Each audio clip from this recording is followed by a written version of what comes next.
present perfect continuous tense. As we have done present indefinite, present continuous and present perfect, today is the turn for present perfect continuous tense. इसकी identity है कि जुमले के आखिर में रहा है, रही है, रहे हैं आता है, लेकिन वक्त के साथ वक्त मेंशन होता है। फोर्थ फॉर्म यूज़ होती है जी हेल्पिंग वर्ब, इसका हैज़ और हैव है जो कि परफेक्ट टेंस का था, लेकिन इसके साथ हैज़ और हैव के साथ बीन का एडिशन है।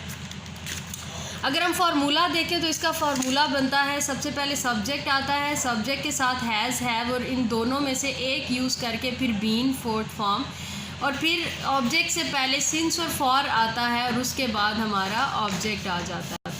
नेगेटिव सेंटेंसेस के लिए सब्जेक्ट फिर हैज़ है फिर नॉट देन बीन आता है फोर्थ फॉर्म से के बाद सिंस और for and then object. Has है पहले आएगा, देन सब्जेक्ट आएगा, देन बीन आएगा, फिर फोर्थ फॉर्म, फिर since and for and then last पे ऑब्जेक्ट आएगा। I have mistakenly wrote object before since and for, तो मैंने एरो से इसको मेंशन कर दिया है। ऊपर सारी चीज़ें बता चुकी हूँ, अब ज़रा आपको सिंस और फॉर के यूज़ के बारे में बताते हैं कि किस तरह हम सिंस और फॉर को यूज़ करेंगे। एंड फॉर, जहाँ पे फॉर लिखा है ये फॉर के यूजेस हैं और जहाँ पे सिंस लिखा है ये सिंस के यूजेस हैं। एरो हेड से भी आपको समझ आ रहा होगा। फॉर पीरियड ऑफ टाइम के लिए यूज़ होता है, यानी जब हमें किसी काम के दौरानिया का पता हो, जैसे 6 घंटों से काम किया जा रहा है, 7 घंटों से, 7 सालों से, ये तो है दौरानिया।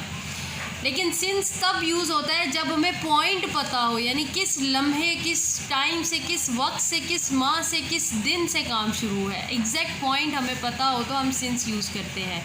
लेकिन हमें एग्जैक्ट टाइम ना पता हो, कुछ एक फिगर में बताया जा रहा हो, तो तब हम फॉर यूज़ करते हैं। जैसा कि 5 मिनट, 5 मिनट्स, 2 वीक्स, 6 मंथ्स, कौन से 6 मंथ्स हमें नहीं पता, हमें इस चीज़ का आइडिया नहीं है। कब से, 2 सालों से, कौन से 2 सालों से, कितने हफ्तों से, कितने दिनों से। लेकिन जब हमें फ़िक्स पता है कि 9 बजे से काम हो रहा है तो हम सिंस यूज़ करेंगे। 1 जनवरी से हो रहा है तो सिंस यूज़ करेंगे, मंडे से हो रहा है तो सिंस। दिसंबर, जब हमें एग्जैक्ट टाइमिंग, एग्जैक्ट पॉइंट पता है किसी भी काम का तो हम सिंस यूज़ करेंगे, अदरवाइज़ हम फॉर यूज़ करेंगे। Let's move towards the examples. 2 examples मैंने लिखी हैं सिंस और फॉर को डिफ्रेंशिएट करने के लिए, ताकि समझ में आ जाए। बच्चे 5 घंटे से पढ़ रहे हैं, बच्चे 9 बजे से पढ़ रहे हैं। Now here we have got the fix beginning of the thing that is being done. हमें फ़िक्स पॉइंट पता है, लेकिन यहाँ पे हमें ड्यूरेशन पता है। तो स्टूडेंट्स हैव बीन, हैव इसलिए यूज़ किया कि स्टूडेंट्स यानी हमारा सब्जेक्ट प्लूरल है, तो students have been reading since 9 o'clock। Since इसलिए यूज़ किया कि हमें पॉइंट पता है, एग्जैक्ट टाइम हमें पता है। Students have been reading for 5 hours, तो यहाँ पे मैंने फॉर यूज़ किया है क्योंकि हमें सिर्फ दौरानिया पता है, हमें एग्जैक्ट नहीं पता कि कौन से 5 घंटे से, शाम के, रात के, पिछले साल के, इस साल के, पिछले हफ्ते के, इस हफ्ते के, पिछले माह के। तो हम फॉर यूज़ करते हैं जब हमें एग्जैक्टली टाइम का आइडिया नहीं होता, और सिंस तब यूज़ करते हैं जब हमें एग्जैक्ट टाइम का पता होता है। So thank you so much. What you guys have to do, you have to write 10 sentences like this in a comparison form just to get the concept of since and for, and plus you have to learn how we can make present perfect continuous tenses.